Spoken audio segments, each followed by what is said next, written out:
जब आत्मा प्रेम में लीन होती है तो वह गंगा बनकर शिव की जटाओं में समा जाती है। जब शक्ति स्थिर हो जाती है तो वह स्वयं गौरी बनकर कैलाश में विराजती है।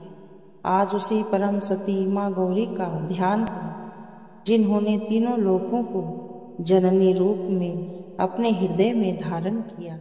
कैलास शैव भुवने त्रिजगनीत्रीं गौरीं निवेशे कनकाचितरत्नपीठे।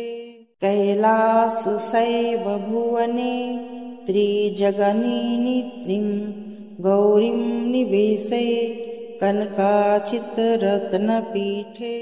कैलास शैव भुवने त्रिजगनीत्रीं गौरीं निवेशे कनकाचितरत्नपीठे। कैलास शैव भुवने त्रिजगनीत्रीं गौरीं निवेशे कनकाचितरत्नपीठे।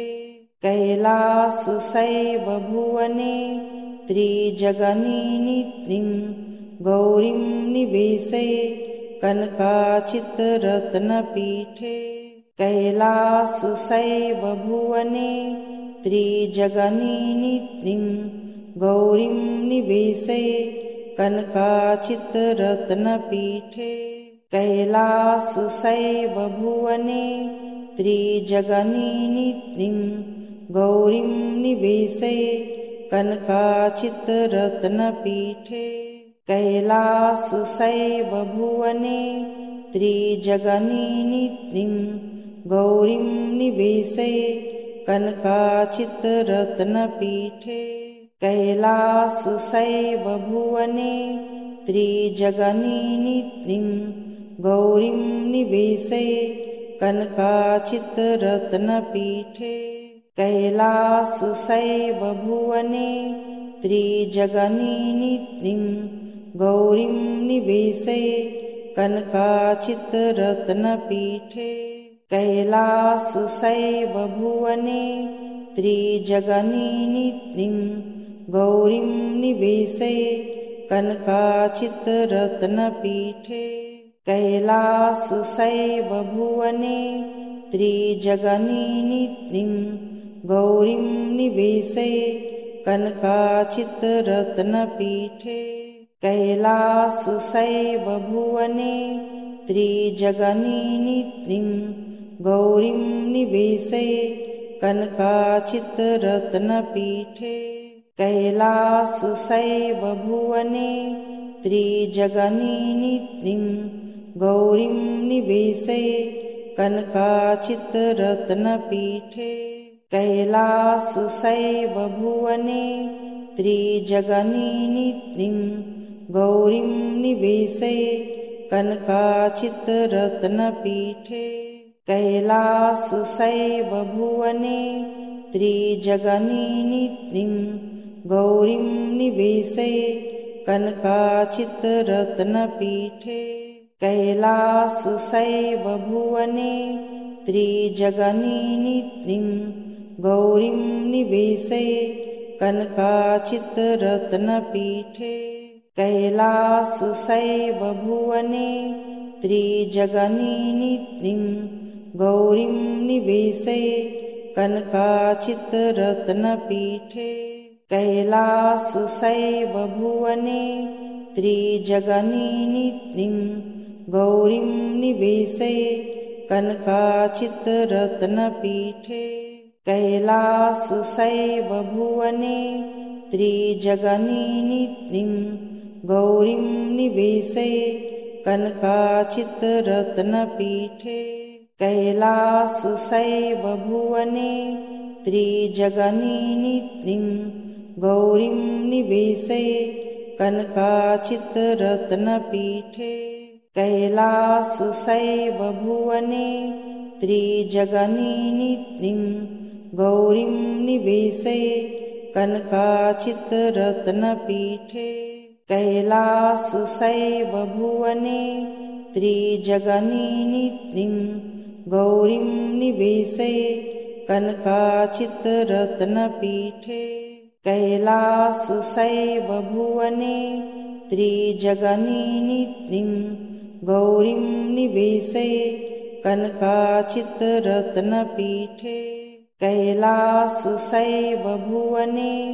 त्रिजगन्नित्रीं गौरीं निवेशे कनकाचितरत्नपीठे कैलासशैवभुवने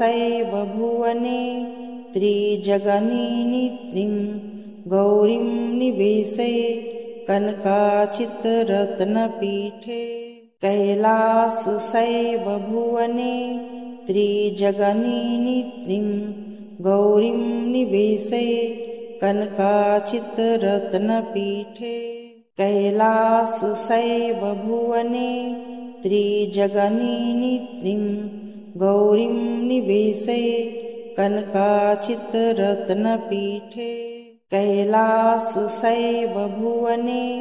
त्रिजगन्नित्रीं गौरीं निवेशे कनकाचितरत्नपीठे कैलासशैवभुवने त्रिजगन्नित्रीं गौरीं निवेशे कनकाचितरत्नपीठे कैलासशैवभुवने त्रिजगन्नित्रीं गौरीं निवेशे कनकाचितरत्नपीठे कैलासशैवभुवने त्रिजगन्नित्रीं गौरीं निवेशे कनकाचितरत्नपीठे कैलासशैवभुवने त्रिजगन्नित्रीं गौरीं निवेशे कनकाचितरत्नपीठे कैलासशैवभुवने त्रिजगन्नित्रीं गौरीं निवेशे कनकाचितरत्नपीठे कैलासशैवभुवने त्रिजगन्नित्रीं गौरीं निवेशे कनकाचितरत्नपीठे कैलासशैवभुवने त्रिजगन्नित्रीं गौरीं निवेशे कनकाचितरत्नपीठे कैलासशैवभुवने त्रिजगन्नित्रीं गौरीं निवेशे कनकाचितरत्नपीठे कैलासशैवभुवने त्रिजगन्नित्रीं गौरीं निवेशे कनकाचितरत्नपीठे कैलासशैवभुवने त्रिजगन्नित्रीं गौरीं निवेशे कनकाचितरत्नपीठे कैलासशैवभुवने त्रिजगन्नित्रीं गौरीं निवेशे कनकाचितरत्नपीठे कैलासशैवभुवने त्रिजगन्नित्रीं गौरीं निवेशे कनकाचितरत्नपीठे कैलासशैवभुवने त्रिजगन्नित्रीं गौरीं निवेशे कनकाचितरत्नपीठे कैलासशैवभुवने त्रिजगन्नित्रीं गौरीं निवेशे कनकाचितरत्नपीठे कैलासशैवभुवने त्रिजगन्नित्रीं गौरीं निवेशे कनकाचितरत्नपीठे कैलासशैवभुवने त्रिजगन्नित्रीं गौरीं निवेशे कनकाचितरत्नपीठे कैलासशैवभुवने त्रिजगन्नित्रीं गौरीं निवेशे कनकाचितरत्नपीठे कैलासशैवभुवने त्रिजगन्नित्रीं गौरीं निवेशे कनकाचितरत्नपीठे कैलासशैवभुवने त्रिजगन्नित्रीं गौरीं निवेशे कनकाचितरत्नपीठे कैलासशैवभुवने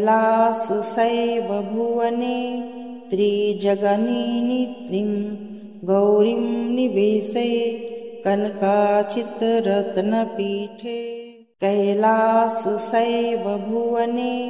त्रिजगनीनित्रिं गौरीं निवेशे कनकाचितरत्नपीठे कैलासशैवभुवने त्रिजगनीनित्रिं गौरीं निवेशे कनकाचितरत्नपीठे कैलासशैवभुवने त्रिजगनीनित्रिं गौरीं निवेशे कनकाचितरत्नपीठे कैलासशैवभुवने त्रिजगनीनित्रिं गौरीं निवेशे कनकाचितरत्नपीठे कैलासशैवभुवने त्रिजगनीनित्रिं गौरीं निवेशे कनकाचितरत्नपीठे कैलासशैवभुवने त्रिजगनीनित्रिं गौरीं निवेशे कनकाचितरत्नपीठे कैलासशैवभुवने त्रिजगनीनित्रिं गौरीं निवेशे कनकाचितरत्नपीठे कैलासशैवभुवने त्रिजगनीनित्रिं गौरीं निवेशे कनकाचितरत्नपीठे कैलासशैवभुवने त्रिजगनीनित्रिं गौरीं निवेशे कनकाचितरत्नपीठे कैलासशैवभुवने त्रिजगनीनित्रिं गौरीं निवेशे कनकाचितरत्नपीठे कैलासशैवभुवने त्रिजगनीनित्रिं गौरीं निवेशे कनकाचितरत्नपीठे कैलासशैवभुवने त्रिजगनीनित्रिं गौरीं निवेशे कनकाचितरत्नपीठे कैलासशैवभुवने त्रिजगनीनित्रिं गौरीं निवेशे कनकाचितरत्नपीठे कैलासशैवभुवने त्रिजगनीनित्रिं गौरीं निवेशे कनकाचितरत्नपीठे कैलासशैवभुवने त्रिजगनीनित्रिं गौरीं निवेशे कनकाचितरत्नपीठे कैलासशैवभुवने त्रिजगनीनित्रिं गौरीं निवेशे कनकाचितरत्नपीठे कैलासशैवभुवने त्रिजगनीनित्रिं गौरीं निवेशे कनकाचितरत्नपीठे कैलासशैवभुवने त्रिजगनीनित्रिं गौरीं निवेशे कनकाचितरत्नपीठे कैलासशैवभुवने त्रिजगनीनित्रिं गौरीं निवेशे कनकाचितरत्नपीठे कैलासशैवभुवने त्रिजगनीनित्रिं गौरीं निवेशे कनकाचितरत्नपीठे कैलासशैवभुवने त्रिजगनीनित्रिं गौरीं निवेशे कनकाचितरत्नपीठे कैलासशैवभुवने त्रिजगनीनित्रिं गौरीं निवेशे कनकाचितरत्नपीठे कैलासशैवभुवने त्रिजगनीनित्रिं गौरीं निवेशे कनकाचितरत्नपीठे कैलासशैवभुवने त्रिजगनीनित्रिं गौरीं निवेशे कनकाचितरत्नपीठे कैलासशैव भुवने त्रिजगन्निधिं गौरीं निवेशे कनकाचितरत्नपीठे कैलासशैव भुवने त्रिजगन्निधिं गौरीं निवेशे कनकाचितरत्नपीठे कैलासशैव भुवने त्रिजगन्निधिं गौरीं निवेशे कनकाचितरत्नपीठे कैलासशैव भुवने त्रिजगन्निधिं गौरीं निवेशे कनकाचितरत्नपीठे कैलासशैव भुवने त्रिजगन्निधिं गौरीं निवेशे कनकाचितरत्नपीठे कैलासशैव भुवने त्रिजगन्निधिं गौरीं निवेशे कनकाचितरत्नपीठे कैलासशैव भुवने त्रिजगन्निधिं गौरीं निवेशे कनकाचितरत्नपीठे कैलासशैव भुवने त्रिजगन्निधिं गौरीं निवेशे कनकाचितरत्नपीठे कैलासशैव भुवने त्रिजगन्निधिं गौरीं निवेशे कनकाचितरत्नपीठे कैलासशैव भुवने त्रिजगन्निधिं गौरीं निवेशे कनकाचितरत्नपीठे कैलासशैव भुवने त्रिजगन्निधिं गौरीं निवेशे कनकाचितरत्नपीठे कैलासशैव भुवने त्रिजगन्निधिं गौरीं निवेशे कनकाचितरत्नपीठे कैलासशैव भुवने त्रिजगन्निधिं गौरीं निवेशे कनकाचितरत्नपीठे कैलासशैव भुवने त्रिजगन्निधिं गौरीं निवेशे कनकाचितरत्नपीठे कैलासशैव भुवने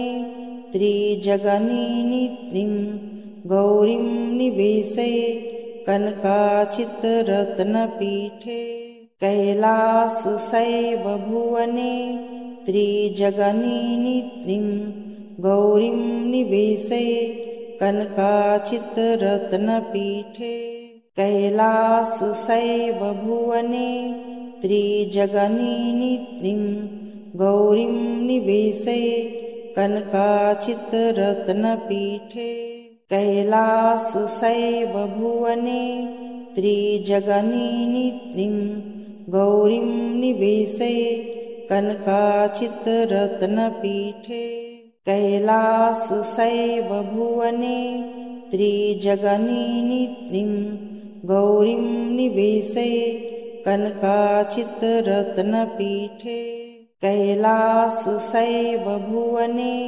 त्रिजगन्निधिं गौरीं निवेशे कनकाचितरत्नपीठे कैलासशैव भुवने त्रिजगन्निधिं गौरीं निवेशे कनकाचितरत्नपीठे कैलासशैव भुवने त्रिजगन्निधिं गौरीं निवेशे कनकाचितरत्नपीठे कैलासशैव भुवने त्रिजगन्निधिं गौरीं निवेशे कनकाचितरत्नपीठे कैलासशैव भुवने त्रिजगन्निधिं गौरीं निवेशे कनकाचितरत्नपीठे कैलासशैव भुवने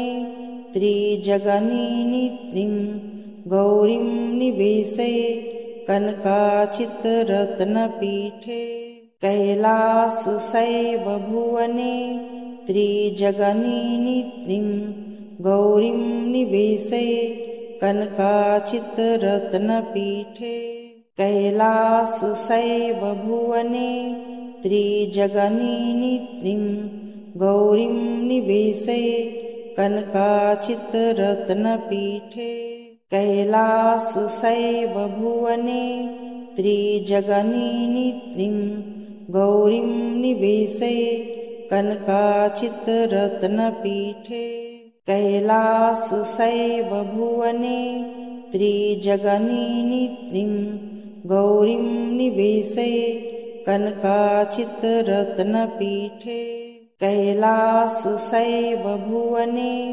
त्रिजगनीनित्रिं गौरीं निवेशे कनकाचितरत्नपीठे कैलासशैव भुवने त्रिजगनीनित्रिं गौरीं निवेशे कनकाचितरत्नपीठे कैलासशैव भुवने त्रिजगनीनित्रिं गौरीं निवेशे कनकाचितरत्नपीठे कैलासशैव भुवने त्रिजगनीनित्रिं गौरीं निवेशे कनकाचितरत्नपीठे कैलासशैव भुवने त्रिजगनीनित्रिं गौरीं निवेशे कनकाचितरत्नपीठे कैलासशैव भुवने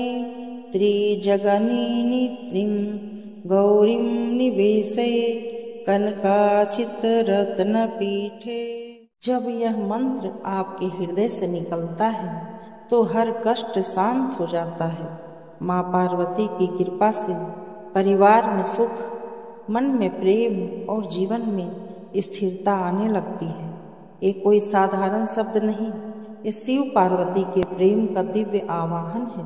यदि आपने भी कभी सच्चा प्रेम किया है, यदि माँ गौरी को सच्चे मन से पुकारा है, तो इस मंत्र को 108 बार अवश्य जपें। वीडियो को लाइक करें, अपने माँ के नाम एक कमेंट जरूर करें और ऐसे ही दिव्य साधनाओं के लिए चैनल को सब्सक्राइब करें।